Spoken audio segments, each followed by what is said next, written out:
మేము 88 magic figure దాటిన వెంటనే రాష్ట్రంలో తెలుగుదేశం అన్నటువంటి వాడిని మొత్తాన్ని నరికి పడేస్తాము అని చెప్పేసి మాట్లాడారు.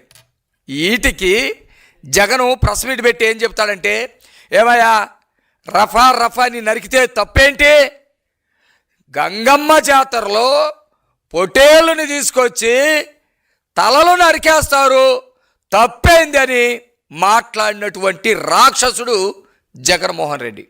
అంటే ఆ రోజు జగన్మోహన్ రెడ్డి గంగమ్మ జాతరలో మేకనో లేకపోతే పొట్టేలునో నరికితే తప్పేంటి, అలా జనాన్ని కూడా నరికితే తప్పేంటి అని అనబట్టే ఈరోజు వైసీపీ శ్రేణులు నడి రోడ్డు మీదకి మోగ జీవులను తీసుకొచ్చి అత్యంత క్రూరంగా ప్రజలందరూ చూస్తుండగా టీవీలు పెట్టుకొని సెల్ ఫోన్లో వీడియో చేస్తూ క్రూరంగా చంపి రక్తార్పణం చేయించుకుంటున్నాడు, రక్త అభిషేకాలు చేయించుకుంటున్నాడు.